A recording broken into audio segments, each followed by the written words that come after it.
Richard, Rebecca spoke about Catherine's carol service, and isn't it remarkable that how it's been a very short space of time that it's really become part of the national calendar, something that people wait for. Yeah, I mean, Rebecca's so lucky to attend in person. You know, I've obviously just read about it, seen the pictures, and look forward to seeing it. No, it's only one royal correspondent from our paper, I'm afraid. Well, maybe you should audition your lovely altar boy tones and let you join in. But I look forward to seeing it on television on Christmas Eve. But yeah, it's become a real regular. I mean, I think it's the 5th one, and already it's part of the calendar and something we look forward to. So, you know, well done to Catherine for establishing a new regular royal event. Exactly. Do you think it's because she's the impetus behind it that it's become such a highlight? I think definitely people want to be involved, and we've seen that with all the different things she's done, the lovely touches of getting Lady Gabriella Windsor involved in the music, using the charity that the Duchess of Kent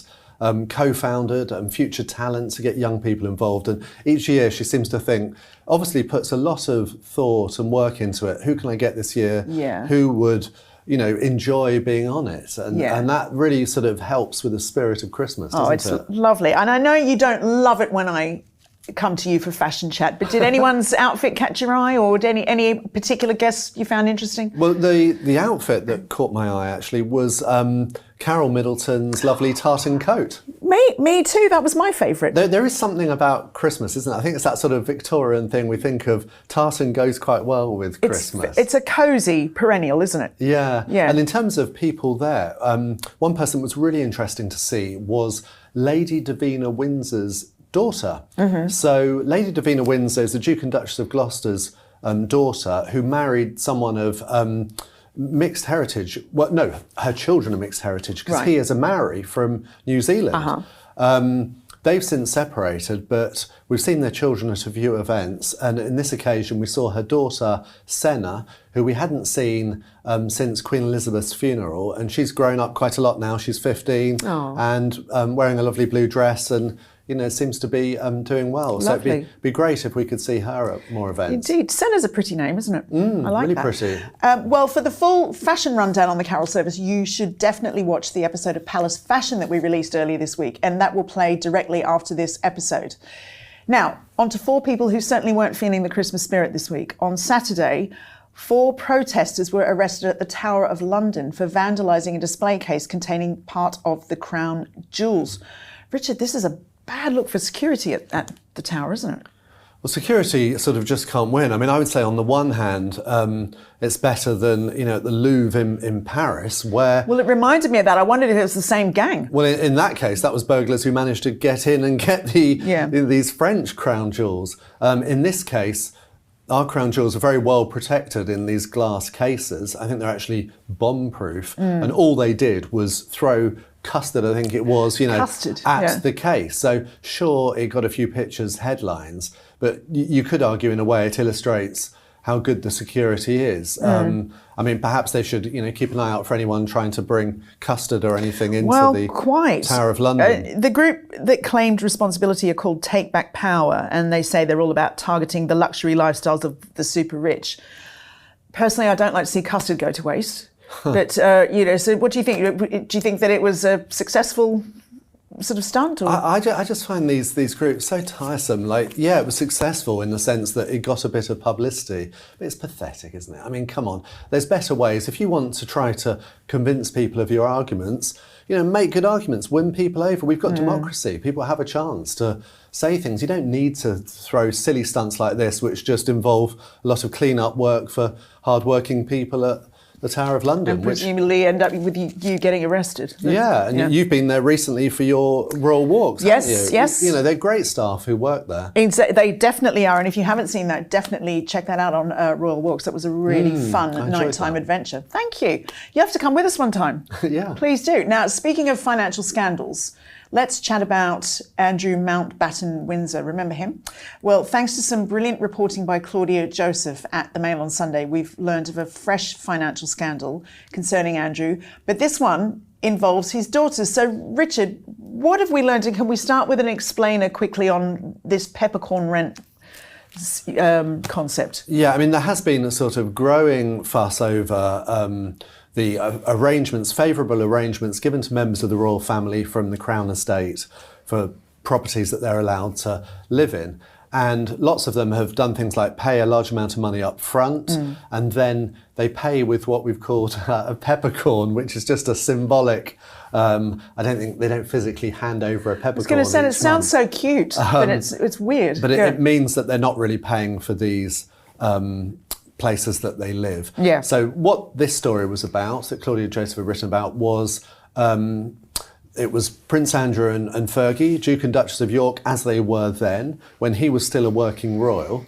They managed to arrange accommodation for their daughters at St James's Palace, where there's lots of different flats.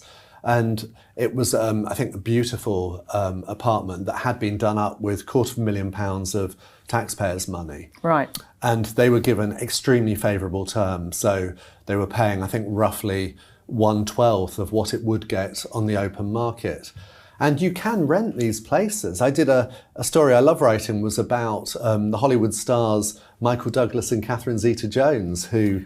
I remember that, yeah. Yeah, they got a flat in St James's Palace, so they are commercially available. Right. But the question of whether Beatrice and Eugenie should have got it, is an interesting one. It's not clear if they still have that flat. I don't think they do. But, basically, my view on this is if you're a working member of the royal family, you can get accommodation to go with it. That seems right to me, in the same way you do with other jobs and if you're a member of staff at the palace. But if you're not? But if you're not, as in the case of Beatrice and Eugenie, well then you shouldn't be allowed such good terms.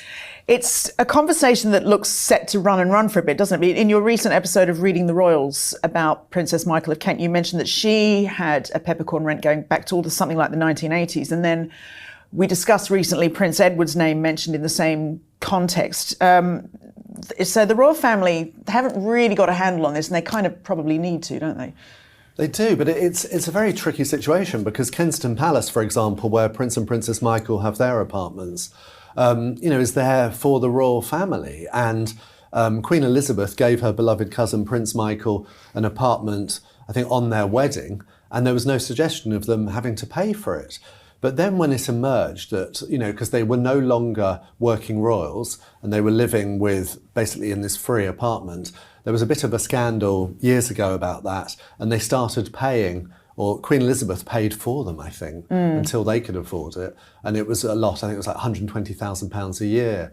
But you've got all of Kensington Palace there with these beautiful apartments in a prime spot that could go for lots of money. And it was sort of known as the aunt attic, I think they would call it before. Well, that makes it sound all very quaint and sweet, but it's, Yeah. But the idea was it was where elderly retired members of the royal family could live. Yeah. But it's an ongoing question, and it's one which is being looked at in detail now because these, big-nosed MPs have got their eyes on it. The MPs, and I dare say groups like the Custard People will be looking at information like, Andrew saving up to £3.1 million over the 14 years that his daughters lived in that St James's Palace place. Should that money be paid back? And where should that money go if it is? Who should benefit? Yeah, it's all interesting questions. And the context for our viewers is we have a left-wing Labour government, which is very unpopular. And so they are trying to sort of please their people on the left. And lots of those people are Republicans. They love it if you take measures against, rich people or the royal family. So there's potential trouble ahead. Indeed. Well, and we'll be reporting on all of those developments as they come. Now, we've got more shocking news about Andrew coming up. It's like, I can't believe how many times I say that. But first, we need to get into your DMs. We're so modern talking about DMs, aren't we? On last week's episode of Palace Confidential, our panellists were very impressed with the German state visit. So we wanted to see if our German viewers agreed. So let's hear from Anne Chris G, who said, I'm from Germany and thought the images from the state visit were amazing. Princess Catherine looks stunning. Richard is right. Are you ever wrong, Richard? Black Forest cake is the best cake, especially when my mum makes it. Well, tell us where you're on. We'll be right over. And we have a username, Sit on a Whack, who added, Sit on a Whack sounds a little bit painful, if you don't mind me saying, but the comment here is German here. I watched the speeches of King Charles and President Steinmeier. I enjoyed the mutual friendship and jokes they conveyed. I thought they both looked relaxed, especially at a state banquet. I too love watching Palace Confidential. Congratulations all. Thank you so much. Now, thank you to all our viewers from Germany who gave their input. We absolutely love interacting with our Palace fans from all over the world. Now, last week, Richard also spoke about Catherine's recent speeches on addiction, and we were very grateful to receive this comment from Orion, who said, I will be honest here and say that I respect the Princess of Wales wholeheartedly. As a Native American living on the west coast of the USA, I have struggled with alcoholism for most of my adult life. I'm proud to say that I've nearly 1 year sober from alcohol and my life is on an entirely different trajectory now. I've been judged by religious family members, family friends, co-workers and a host of others for most of my life. It has only been this past year where I've finally decided that nobody's opinion matters to me but my own. But it has been helpful to have people who don't judge me based on my past actions as I suffered from my addiction. Having read Catherine's post on social media, I was greatly heartened by it and I love her for it. Wow, Orion. Thank you so very much for sharing your experience, and we're really so happy for you. Congratulations on 1 year of being sober. All strength and power and love to you. Now, earlier this week, we put out a very festive episode of Palace Fashion, where we spoke about what the royals wear over Christmas and how you can wear it too. As you can imagine, tartan featured heavily on that episode. It's one of my personal favourite patterns, and to celebrate it, we have compiled a montage of the royals wearing tartan, so stay tuned to the end of the show for that. Now, after watching Palace Fashion, Luann George wrote to us and said, how fun was that? I agree, I had brilliant fun. I'm 67 and my girlfriends and I love fashion, even though we are not model material. I bet that's not true, Luann. We love and support each other in trying all kinds of age-appropriate fashion. The show was so much fun. Sniff those candles and test those scents, ladies, and add some wine next time, LOL. Yes, where was the wine? Thank you for an enjoyable watch. Thank you, Luann. We will speak to the producers about getting some wine on set. It's about time. 'Tis the season. We also had this lovely comment from Katie Lewis Priya, who said, thanks, Palace Confidential, for a fun and festive royal Christmas fashion program this week. Made folding 3 loads of laundry so much more bearable. Such a great panel for the commentary as well. I'm sure Rebecca was sorry to miss it. She was indeed sorry not to be with us, but we can forgive her as she was on an engagement that just couldn't be missed, and there'll be more on that very soon in the show. A reminder that if you click the link below, you will find yourself transported to the fabulous Palace Confidential Fashion Special. It has deals, it has steals, it has the amazing Amanda Wakely OBE. And if you want any of the items on the show delivered to your door before Christmas, you better click quick. Now, lots of you have asked if we can make Palace Fashion a regular show, and we would love to bring you more, so stay tuned. Can I drag you onto a future Palace Fashion episode, Richard? Yes, maybe it has to be sort of men's style. You know, I'm not sure if I'm qualified to comment on women's particularly. We talked about the King's perennial timeless style. You could be an absolute treat to have on there. Well, there you are. Yeah, and we'll talk about socks as always. Now, finally, some of you have received their YouTube Wrapped recently, which is a breakdown of your most watched YouTube channels. And we love this message from Julie Harris, who certainly did and sent us this. Hello from Sydney, Australia. I'm proud to be in the top 0.1% of your fans and just wanted to say hello and thank you. Please keep up the good work. You're all doing a fantastic job. I look forward to each new video each week. You may think spending this much time watching your podcast, I don't have a life, but I can assure you I managed to enjoy both. Julie, I don't doubt it for a minute, living in beautiful Australia. Thank you so much for that. Now, a question to our viewers. Did you get your YouTube Wrapped? Can anyone beat Julie's top 0.1%? I bet you can, can't you, Richard? Let us know in the comments below. And as always, thanks to you all for watching. It's been a superb year for Palace Confidential. We really can't wait to see what 2026 brings. Right. Back to the coalface, let's get on with the episode. And as promised, we have more news about Mr. Mountbatten Windsor. Richard, what is this about the former prince, his ex-wife Sarah Ferguson, and coming out of exile? Yeah, this is really interesting. It's something that hasn't happened yet as we record this because it's due to happen on Friday. But it is the christening of Princess Beatrice's daughter, Athena. Aww. Now, it should be a lovely event. Will be at the Chapel Royal at St James's Palace, according to Charlotte Griffiths, who reported details in the Mail on Sunday. Charlotte wrote that Prince Andrew would be there, obviously, as the grandfather of the girl and also, father of Princess Beatrice. Yeah. But it's all a bit awkward, so they won't appear neither he nor Sarah Ferguson will appear in photographs, and they probably sort of sneak in through a back door. You've anticipated my next question. So do you think the chances of actually glimpsing them at St James's Palace are pretty close to zero? Yes, and I think if we see photographs, it would be the couple with their baby, maybe with the vicar or with godparents perhaps, but not with the grandparents. Yeah. So it's that same old thing. I mean, obviously, look, you have to have them there, don't you? You know, it's Beatrice's parents. Yeah. And I don't know if that's played any part in other royals staying away. For example, Charlotte reported that the Prince and Princess of Wales won't be there.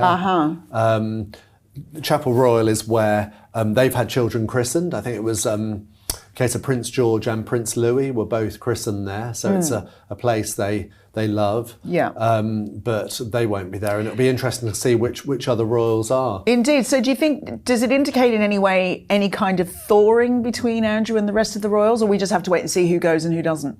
Yeah, we'll have to wait and see, but no, I don't think it does. I mean, it's the sort of event that you have to let him go to, don't you? You know, he is the king's brother, and he'll be there in the palace again.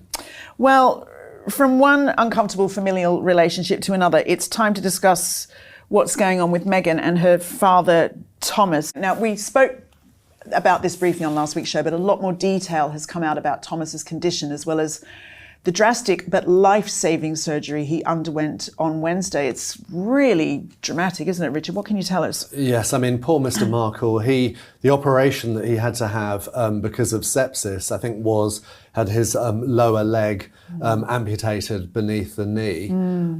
So that's something he's going to have to struggle with. And this followed heart attacks and other problems that he's had. The good news is he's been moved from intensive care. He's now recovering in hospital in the Philippines, where he was living with his eldest son. And there's been, very dramatic developments in the sense that he was pictured on the front of the Mail on Sunday in his hospital bed, pleading with Meghan that he wanted to see her before he died. Oh, it's just such heartbreaking stuff, isn't it? What did he say? Yes, well, just that really, that he'd like to see her. He would love to see his grandchildren by Prince Harry and Meghan for the first time. He's never met them. I'm sure they won't be flying out to the Philippines in any hurry. But there was quite a lot of confusion about whether Meghan had made contact with him. Well, that's right, because the spokesman for Meghan confirmed that she had, quote unquote, reached out, that favourite American phrase, to her father via email. But then we understand he didn't receive that email. Is that what happened? Yes, I think it sounded like she'd sent this to an email account he hadn't used for 5 years. Oh, gosh. And it was, his view was, look, I've still got the same mobile phone I've always had. She could just give me a ring. But Meghan obviously didn't want to ring him, presumably because she thinks it could be recorded, or who knows. But whatever her reasoning, she wouldn't ring him. And so finally she has reached him, apparently, and that's just with a physical letter that she's written. And is now safely in his hands. Yes. I don't know what she said. No, it's, you can imagine, can't you, as a dad, what you would want it to say. I imagine she'll have said, I'm terribly sorry to have heard about this, and I hope you have a swift recovery. It'll be interesting if they do see each other again. But how likely do we think that is, any kind of reunion on any scale? Well, he's now much, obviously he's disabled now, he's much more sick than he was.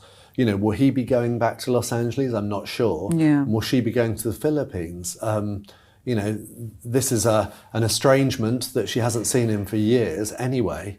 So it's just a very sad situation all round, I'd say. And it's interesting as well, isn't it? Because I've always, my personal opinion, we don't really know the nature of their relationship. We don't, I don't think any of us can really ultimately speculate on the difficulties in families. But if he, with him in being such ill health, it risks being a bit of a public owned goal for Meghan to remain estranged. Well, I think that's why she's had spokesmen sort of briefing about trying to contact him. But let's say things we do know is that Meghan was very close to her father. She lived with him rather than with her mother after their split. And that was for many years during her education, which he paid for as well as a private school. And they remained very close. He was paying for her education, I think, even while she was a successful actress. He was still paying off loans. And then she was really excited to introduce him to her new boyfriend. And that's on the few occasions that Harry spoke to him over the phone. True, yeah. So we knew they were very close then. And we know that they became estranged with all the stresses in the build-up to the wedding. It's interesting, isn't it, that Thomas Markle and the King have this very painful commonality in not really knowing their grandchildren. You're right. I mean, at least the King has met his grandchildren. In the case of Princess Lilibet, I think he's met her only once. Right. And maybe a couple of times more with the Prince. Yeah. But yes, it's a sad situation for both families. Well, Harry and Meghan have been at the centre of not one, but two news stories this week. As Meghan was trying to contact her father, Harry received news about the decision to strip him of taxpayer-funded armed police bodyguards here in the UK. Richard, remind our viewers, what's this about? And there's an update, apparently. Yeah, this is a really big, significant story. So just to recap, what happened when Harry and Meghan chose to quit royal duties and move to North America, first to Canada, then to the USA, their taxpayer-funded police protection on any return visits to Britain was ended because the basis was this is available for for British royal family who need that protection. But and it was ended, but if he gave 28 days notice, he could have it. Yeah. So what ended was the automatic right. So at the moment, what they have is if they give due notice of when they plan to come, what they plan to do, it's then assessed. And any risks can be assessed and that type of thing. So they can still get it, but it's not automatic.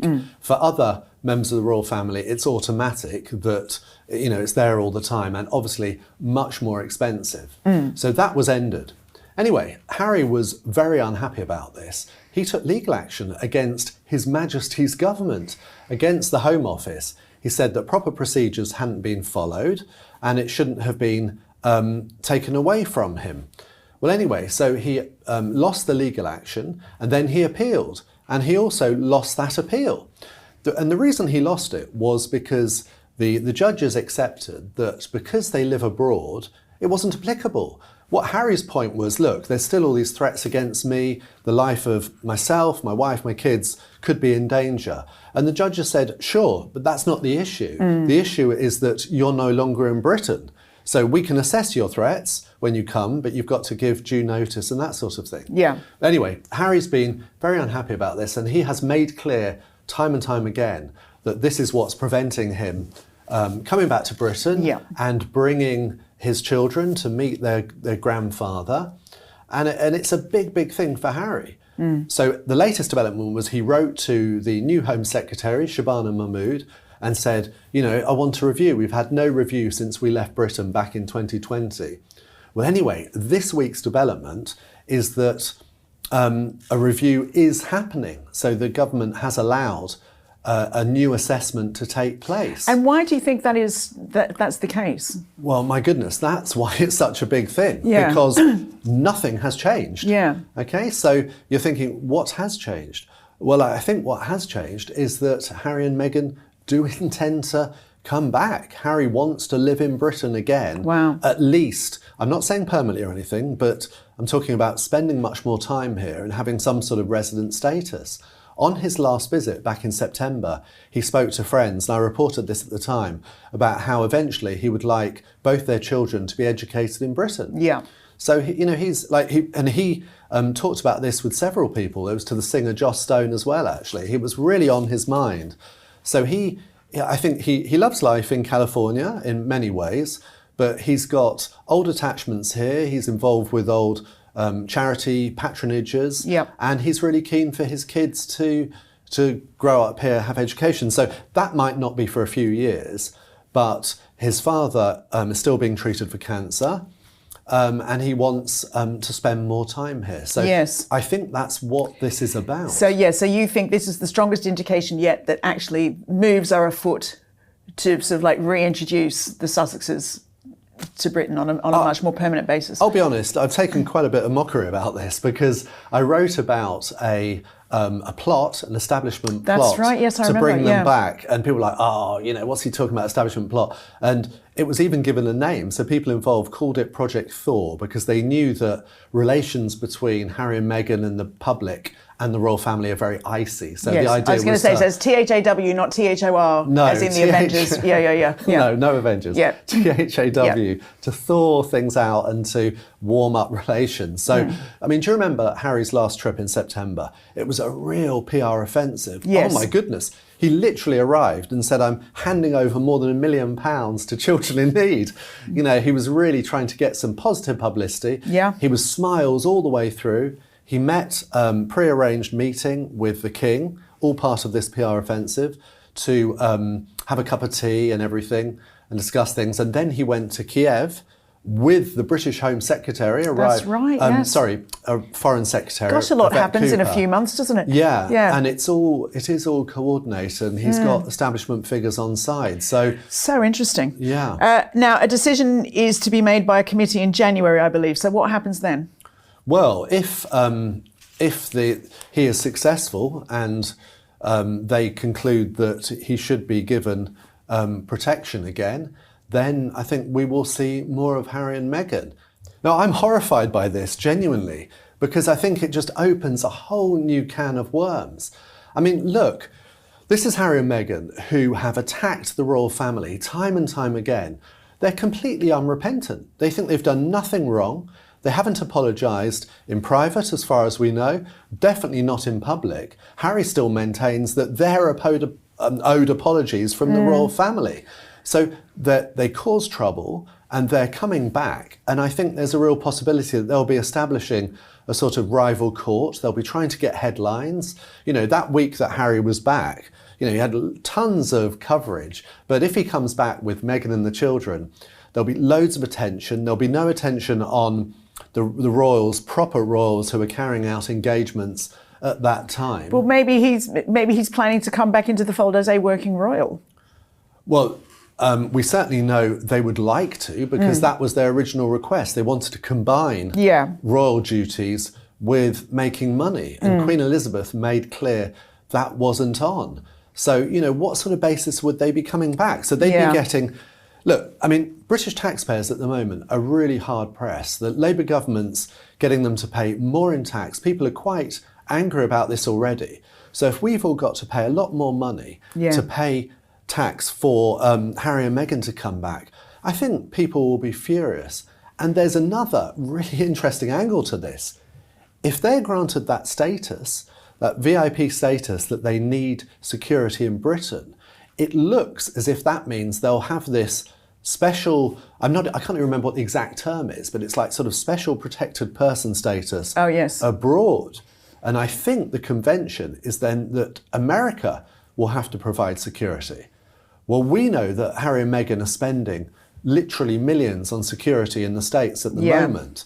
So, could the American government and American taxpayers then have to pay for security for them too? Well, the president won't like that. No. Now, a source has said that this review could be a reflection of improved relations between the monarch and his son. Do you think that's the case? But the king presumably isn't directly involved in the Home Office's decision. No, so the king is not directly involved, but this committee which decides has his representative on it. It has a representative from the police and then from the Home Office, and they decide things between them. And it is quite secretive. That's something which Harry's been very unhappy about. But you would imagine that the monarch's opinion has quite a lot of sway. And I think the king is keen to see his grandchildren. I think he's keen to be reconciled with Harry as well. And I think this is a problem. I do hope that the views of William and Catherine are taken into account and the potential problems this can cause. look down the line, what could happen? We could have eventually, William becoming king, Catherine and William, on the throne, and then you've got this rival court, well established, of Harry and Meghan back in Britain, getting the headlines, causing trouble. I just think that could be a real nightmare. That's starting to sound like an HBO show. Well, let's see. Yeah. Well, now Richard has written extensively about the so-called plot for Harry to return to the UK, and you can read the full article, and we'll put a link to that in the description below. But let's lift the mood, shall we? We want to talk about the reason Rebecca couldn't film Palace Fashion with us earlier this week, and we don't blame her, because it really was the mother of all engagements. Here she is to tell us more. I know I sometimes occasionally do a little bit of moaning and groaning about what hard work being a royal correspondent involves. But every now and again an engagement comes along that lands in your lap that is an absolute joy to do. And on Monday, that was my day. It was my turn to accompany Queen Camilla as she toured the set of Rivals, the hugely successful Disney Plus show that's being filmed for a second series down in Bristol. Now, the Queen makes no secret of the fact that she's not only a major fan of the show, but also she was a great friend of its author, Dame Julie Cooper, who very tragically died after a fall at the age of 88 in October. And they were such good friends that the Queen paid a very rare public tribute to her. It's an interesting dynamic, of course, because Dame Julie's infamous anti-hero Lothario, Rupert Campbell Black, is rumoured to have been based on Queen Camilla's first husband, Major Andrew Parker Bowles. But yeah, this has never stood in the way of a very great friendship, and it was such a hoot on the set. And the first thing we did was the Queen took part in the filming of a scene on a fictional dog show called Master Dog, which is going to be part of this second series. When you've got 5 dogs on set, a load of actors, a load of press, and a member of the royal family, what could possibly go wrong? But actually, it went off very smoothly. And the Queen not only got the chance to say hello to some of the canine stars of the show, as well as the human stars of the show, but she was then allowed to sit with headphones and watch the action through a monitor, and really got a fit of the giggles at the end of it. I can't give too much away because obviously, I don't want to spoil the surprise for you, but it is going to be a great series. And then she was invited to sit down and have a cup of tea and cake with the cast. And when she was asked whether she'd read the books and seen the show, she said, I binge watched this show when I was really ill and trying to recover from pneumonia following our big trip to Australia and Samoa in 2024, and I can tell you after watching this it cheered me right up and I got better a lot quicker. And she was just making the point that sometimes people just need a little bit of joy in their lives, a bit of fun, and something like Rivals provides that. So the Queen also got the chance to go kind of behind the scenes into the Rivals show's fictional hair and makeup department. And there was quite a funny moment when she was being shown around it by the producer, who said, this is where a lot of the naughtiness happens. And I'll be honest, I couldn't really help myself. And I was like, that's what we need to hear more of. And the producer quickly said, no, the fictional naughtiness, at which point the Queen turns to me and goes, the fictional naughtiness. And you could see she just was lapping it all up. She was absolutely loving it. Full men went to mow. Yeah. And so fake wigs, fake dressing rooms. This is where a lot of the behind the scenes naughtiness happens. That's what we need to hear. The fictional naughtiness. Yes. The fictional. And that's a shame. It happened. Laughing and joking aside, there was actually a very serious point to this visit. The Queen was very keen to highlight Britain's thriving film and television industry. She was very keen to highlight the fact that the Rivals behind-the-scenes team involves a lot of young local trainees from the Bristol area, so it's an important local employer. But of course, ultimately, she also wanted to pay tribute to her late great friend, Dame Julie Cooper, and said that she was sure, even though she wasn't there in person, she would be looking down, cracking open a bottle of champagne and enjoying every minute. Well, we are so pleased that Camilla and Rebecca had a good time on their behind-the-scenes tour. all access areas of the rival set. I, for one, am not even 1% jealous. What about you, Richard? No, she gets all the best gigs. So Rebecca, happy for doesn't she? her. Now, Rebecca mentioned the character Rupert Campbell Black there. It's true, isn't it, that he was based on Camilla's ex? Partly true, yes. So, Don't ruin it. He's the caddish, would you say anti-hero? Yes, yes. Of the books, the Rutshire Chronicles. Yes. And he was inspired by three men. I remember being at a book launch party and Jilly Cooper introduced me to the three men. They were all there at this same party who'd inspired the character. And I think they were a bit put out because I think each of them... Trust Jilly, one man's not enough exactly. to be inspiration. No, I think each of them thought they were the sole inspiration. So it turned out you had Andrew Parker Bowles was one. Then you had Mickey Suffolk, the Earl of Suffolk, was another. And then there was Rupert Lycett Green, who was a tailor, I think. Right. And he was another inspiration. So, classic inspiration for Jilly in her mind, putting these together when she's thinking of, her perfect cad, I suppose. Oh, I love that. I know that Rebecca was so excited to go and visit that set. Do you think you'll be watching the new series of Rivals? I'll be honest, I've got to get a subscription to Disney. I've got so many different subscriptions, I'm too busy watching, Meghan on Netflix. I'll have to pay for Disney too. Honestly, modern life is so hard. But hear that? It's time for our Unsung Royal Hero of the Week. And just when you thought we'd heard everything from our Rebecca, do not worry. She's back. She asked, nay, demanded to nominate someone this week. Take it away, Miss English. Well, I hope you don't mind, although I'm not in the studio this week, I'd really like to nip in and nominate my unsung Royal Hero of the Week, and that is Major Ollie Plunkett, the Queen's outgoing equerry, who is going to today be conducting some of his last duties for the Queen. He's a really lovely man. He's from the Rifles, the regiment of which Queen Camilla is a very proud Colonel-in-Chief. And his important task today is that when the children come to Clarence House to decorate the Christmas tree, he has to help them by placing the first decoration on that tree just with the tip of his sword. And it's particularly challenging. I've been there most years and seen it done, and it doesn't always work out.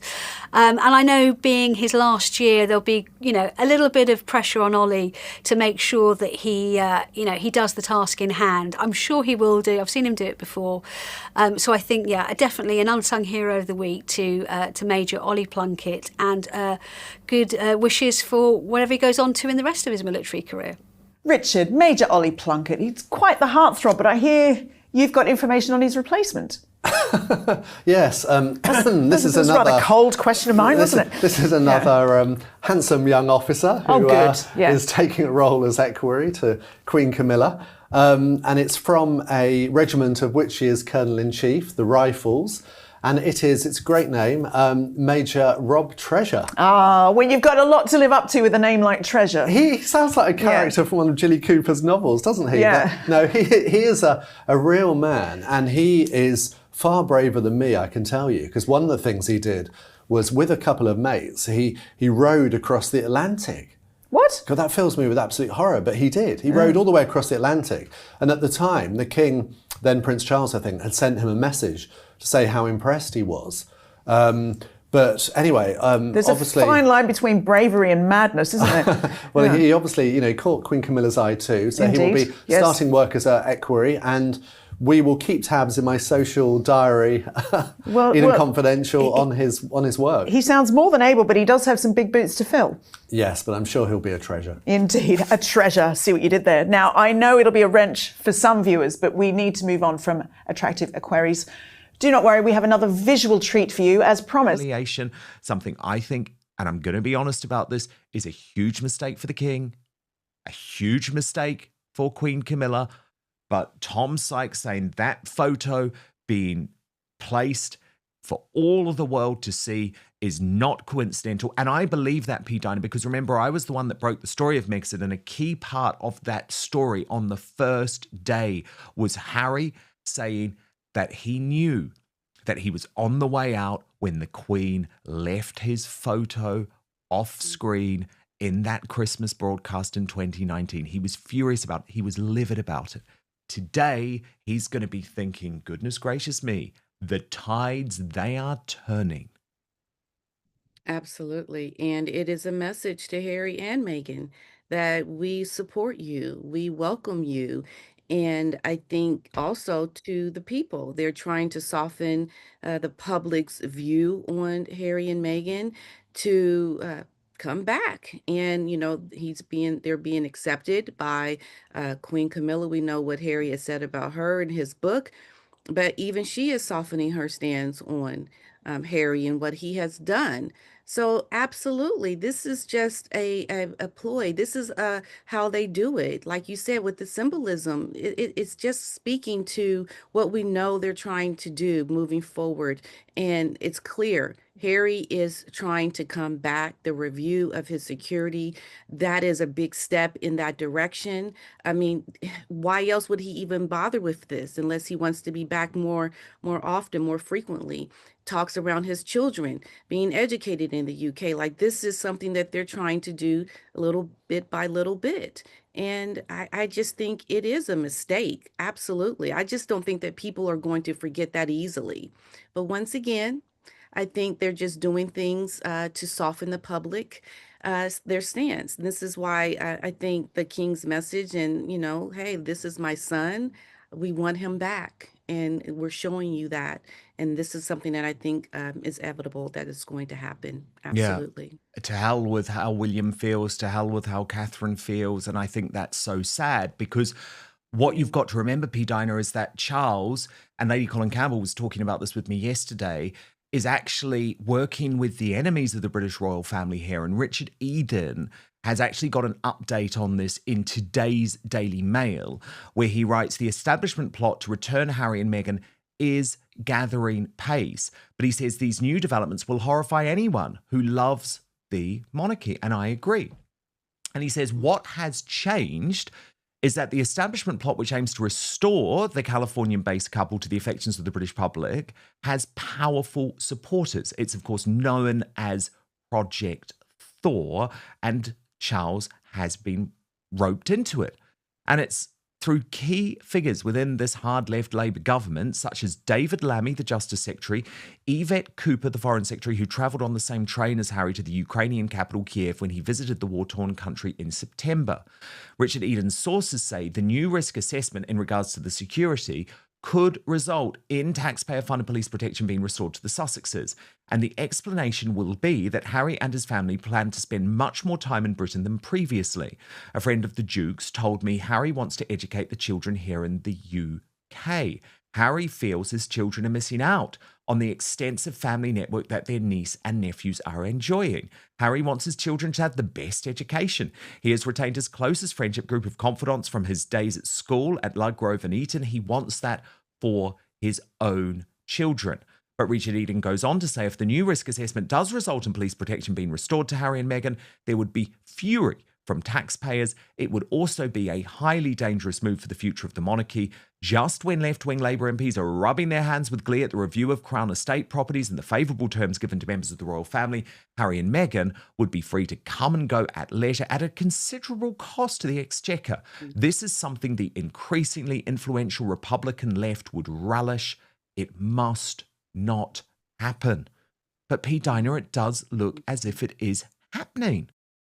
But first, as we get older, you notice it. After a cold day, hard workout, even a long week, recovery just isn't as quick as it used to be, right? That bounce back factor matters.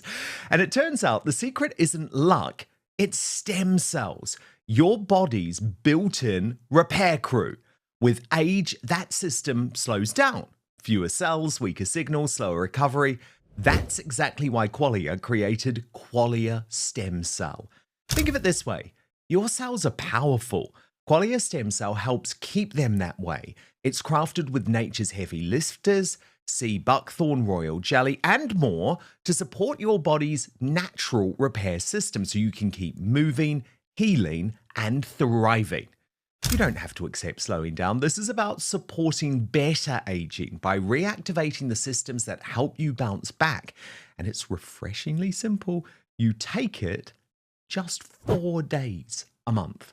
So if you've ever felt like your body just doesn't bounce back like it used to, whether it's after a tough workout, getting sick, or just the wear and tear of life, this is for you. Qualia Stem Cell was designed to support your body's natural repair systems, helping you heal, recover, and keep going strong. And right now, you can try it for up to 50% off at qualialife.com/Dan. And here's a bonus. Use the code Dan for an additional 15% off your order. So that's QUALIA life.com/Dan. Your body's built to repair itself. Qualia just helps it do it that better. And a big thanks, by the way, to Qualia for sponsoring this episode of Outspoken. But now, back to the show. Wow, I just cannot imagine, first of all, Megan even wanting to come back, right? That in itself is for me like a huge, huge deal. Like, I don't think she'll want to come back. But at the same time, Harry wants to come back and they're going to do it and they don't care. And I think it's going to cause a lot of problems for the monarchy. They are going to have to put up with so much backlash. How in the world do you allow something like this to happen, considering everything that Harry has done, even to the people, like what Meghan has done, calling them racist? They have to be forgiven by the people, right? I think that is huge. And if that doesn't happen, how can you allow this to happen and just like sidestep the people, the public? It just makes for, I think, problems for even William and Catherine, because we know that they don't want them back. But I think in some kind of way, they will almost have to welcome them back to save face. Like they will be forced to have to put up with this in a way that is going to be very difficult for them to do, and I'm sure not liked by a lot of people. It is a disaster waiting to happen. I mean, or it could be, Jan, that Harry is just trying to come back with the kids without Meghan. I mean, Yeah, I I think that think could there also is be a part lot of of thought that he wants to establish this royal court, but there are so many risks, P. Diner, so many risks. Yeah. And I mean, we even see it today because they've got this desperate new hypocritical movie coming out. And the movie Okay. has actually nothing to do with them, right? It's something that they've bought into.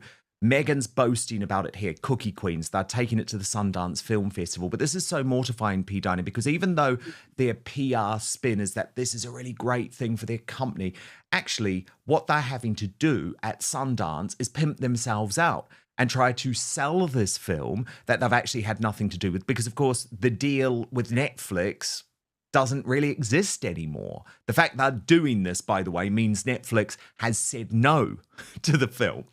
And of course, there's lots of PR spin going on. They leaked this story to Deadline, the Hollywood industry magazine, which wrote the 2026 Sundance documentary lineup will feature a royal flourish because Deadline has learned the Duke and Duchess of Sussex will executive produce Cookie Queens, a coming-of-age story about the joys, pressures, and pain points woven into one of America's most cherished rituals, Girl Scout cooking season.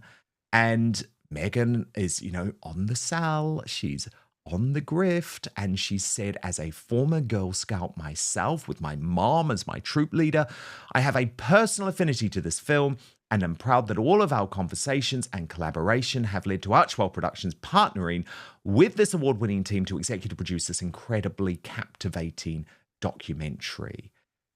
But the thing is, P. Diner, it actually features kids aged between, I think, 5 years old and 12 years old. And I can't help thinking of all of the hypocrisy here, all of the ironies. Remember, they are supporting this social media ban on children in Australia, which we'll get to in just one moment. Harry doesn't believe that parents are responsible for putting their children on social media at all, yet a film featuring young girls is absolutely fine. It's just totally bizarre. I mean, they're all over the place with their messaging. I mean, they are so quick to exploit other people's children and to act as if, they want to protect children. But then they're doing things like this where they have to use social media to have these children on the cover of whatever it is that they're promoting in terms of like the film and the idea of the selling. Like there's just so much that they have to do that is completely the opposite of what they're trying to fight against around children. And then, just showing other people's children and trying to write off of the backs of the hard work of this children's Girl Scout cookies initiative, and not even really doing the work. I mean, they just, for me, Harry and Meghan are just such hypocrites. They are users, they are abusers, they are not sincere in anything that they do because they want to do a little bit of everything without not having true meaning behind the things that they want to do. It's like pick a lane already. Okay, pick a lane. This is why they'll never be taken seriously with the work that they're trying to do because they want to do it all and they're not going to find success no matter how hard they try because they don't show up authentically when they try to present themselves with the work and initiatives that they say they are passionate about. How can you do this to young girls and exploit them? And then talk about how, children should not be on the internet or protecting them from the internet. And, they're just all over the place. They're a joke. They They really are. are. They absolutely are a joke. But I also just feel like they don't understand how embarrassing this looks for them. So basically, all Archewell can do now is come into a Project P Diner, which is already made. It's already done. Like, why Right. do they want to have anything to do with it? I don't think that it makes it an easier sell for the project itself, having Harry and Meghan as the flag bearers. I mean, are they going to Yeah. show up to Sundance for a movie that they've actually had nothing to do with the production of, even though Meghan claims, we had lots of discussions. No, it was a completed project. But then secondly, Right. the idea that if this were any good, Netflix would have bitten your hand off. I mean, they're constantly looking for big one-off documentaries. And so Yeah. to me, this backs up a point that we have been making for a very long time, P. Dina. Netflix is done with Harry and Meghan. The first look Yeah. deal was a face-save opportunity to give them some type of PR spin in the mainstream media. And also probably Netflix thinking, okay, what if the divorce happens at some point in the next 5 years? Yeah, we do want to have first dibs on that. But in terms of any meaningful relationship with the woke rubbish that Harry and Meghan are putting out, they don't want it because otherwise they would have taken this movie.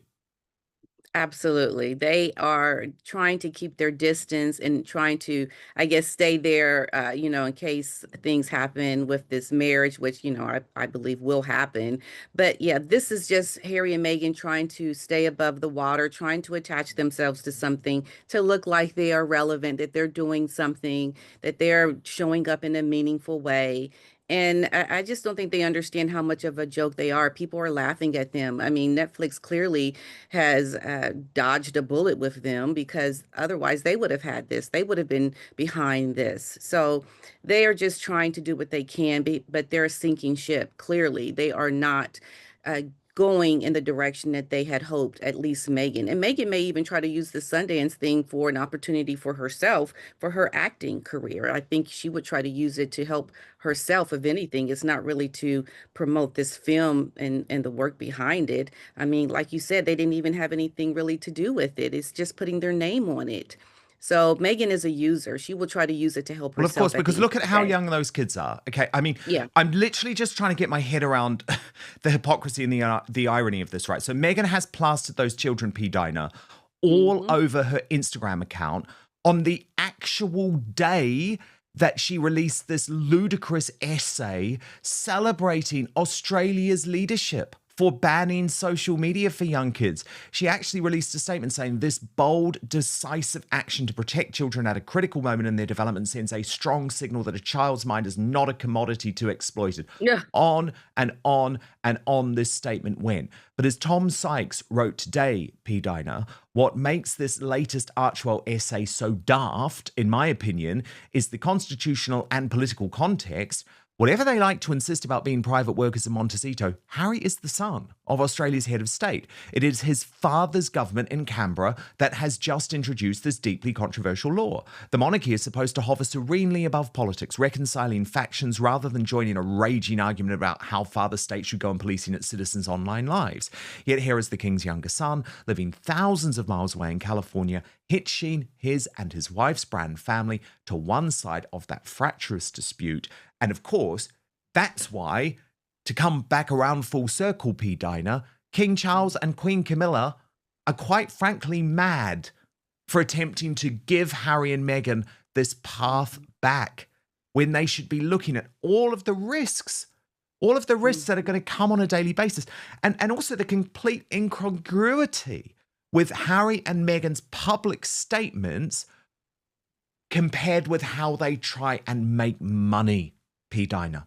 Right. Because that's what's important to Meghan. Meghan is about making money and having the light shine on her and what she wants to do. You think she's going to be a team player and, be in the background and support the monarchy? No, she's using it as a stepping stone to help herself. She sees she has failed in California. She's going to try to keep doing whatever she can to maybe even look like she is going to support. But at the end of the day, this woman has not changed. I mean, she can't even support her own father. She's not going to support the monarchy. She's going to use it to her advantage to get what she wants. And what does that mean for the monarchy? That means that they're going to have to put up with more controversy and things that Meghan is going to do that is going to sidestep the monarchy, because they're not going to be the ones that are going to be winning in this situation. Meghan is going to do everything she can to backstab the monarchy and their initiatives and what they're trying to do, because it's not about them. It's about her.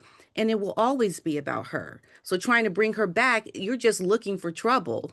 You're not even looking to really try to grow and reconcile at this point. You are looking to try to give Meghan something to harm you. That's what she's going to do. Why can't they see that? 100%. And I mean, all week long, P. Diner, the world has seen the truth of Meghan Markle, which is, of course, in terms of the treatment of her father, Thomas Markle. We have some major developments on that, actually.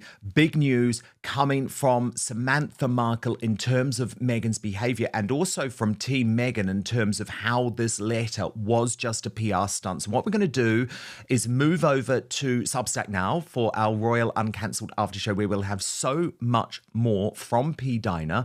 If you do want to join us, www.outspoken.live is the address. Paid annual and monthly subscribers get first access to our Royal Uncancelled After Show every single weekday. You can watch it live or on demand, whichever you prefer. Let me just repeat that address for you. www.outspoken.live. Substack is a